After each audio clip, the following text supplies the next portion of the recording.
So, do you have somebody in your life that isn't taking care of themselves? And we're talking about their weight and their diet. Chances are you do. Maybe it's a friend, maybe it's a family member, maybe it's a loved one. Hey, maybe it's your significant other, and if that's the case, that is a whole nother video, alright? But a lot of times we have people in our lives that just aren't taking care of themselves, and we wish we could do something or say something about it, but we just don't know what. We don't want to hurt their feelings, we don't want to come across as preachy, so today I thought we'd take a little bit of time and talk about how you can do it tactfully. The first thing to remember is that the person that you're going to potentially address, they know that they're out of shape. They know that they're overweight. They know that their diet is less than stellar, okay? So remember that. It's just not as simple and as easy as, oh, you need to change this. Hey, Jimmy, you're overweight. You should do... It's not that simple. They don't want to be this way, but they are. It just might be, though, that your encouragement is the thing that it takes to get them to take that first step. That first step is the hardest step to take. But you need to encourage them gently and delicately. But also you need to consider the relationship that you have with them. And here is the perfect example. I have a really good friend. His name is Matt. I've done some videos and he's been in them. And he has let himself go. And it's sort of been a progression over the course of the past 2 years. He used to work out, he used to do better. He's always been a bigger guy, so he's never been lean and mean, but hey, lean and mean for him is definitely different than it is for me. Now with Matt, he and I have a really great friendship, and there's no BS. If I want to say something to him, I can pretty much do it and not fear the repercussions of hurting his feelings. But that being said, when it comes to weight, exercise, it's a very touchy situation. No matter how good your friendship is, you want to approach it at first very tactfully, and here's how I did it. The other day, we were just sitting around, drinking some coffee, and I said to him, I go, man, you haven't worked out in a long time. When are you going to start? And he's like, oh, well, we'll get to excuses in a second. And I said, you know, it's one of those things, Matt, where you've got a daughter, she's 11, you've got a wife who depend on you, who count on you, who love you.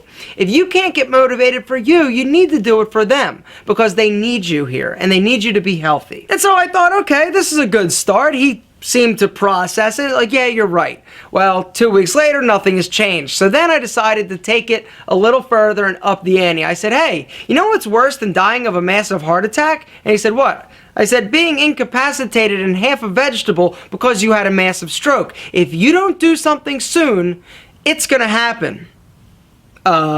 You don't get much more blunt than that. I then followed up my gentle encouragement with something actionable. I said, tomorrow morning, you and me, 6:30, the gym. We're going to do cardio together. And he said, you got it. That sounds great. I gave him something actionable to do. I also let him know that I was going to call at 6 o'clock to make sure that he was up. And he laughed, but guess what happened? The next morning, I didn't need to call. He was already up and he met me at the gym. And it's been about 2 weeks now and he's been doing great on his workout and diet. We talk about diet, we talk about nutrition, we talk about little lifestyle modifications that are easy for him to do. Well, that's how I handled my buddy, who I have a really good relationship with. But with people like my parents, who I also needed to approach because I love them and I want them to be here for as long as possible, they didn't grow up with fitness, they didn't grow up with exercise, and I come from a long line of overweight Italians. And so exercise and fitness isn't necessarily the first thing on their mind. The way that I approached them was with a question. All right, it was a question I already knew the answer to, but it went something like this. I called them up and we, talked a little bit and it was fine. It was casual conversation. And then I said, hey, how much exercise are you getting each week? And then I needed to make sure that they understood that I knew that it was difficult. And so I said, I know how hard it is, and I know that you get busy and sometimes you don't feel like it, but what if you did this? And I said, basically with each of them, I'm like, go for a walk, 3 times a week, 30 minutes. You got to start small. Give them something actionable, okay? It's not something where, hey, you need to be in the gym 5 days a week. You need to be eating clean. One thing. You need to give these people one thing to do and have some way of measuring success. One thing you definitely need to be ready for is excuses, all right? And convincing somebody or helping somebody to live a healthier lifestyle is almost like sales. They're going to give you all the reasons, all of the things that they can't do and why they can't do it, and I'm busy and my knee hurts and that. You've got to be ready. You've got to be ready with answering those objections and actually taking them away. So if their knee hurts, well, have you ever tried a recumbent bike? I know it works really great for me when my knees are bothering me.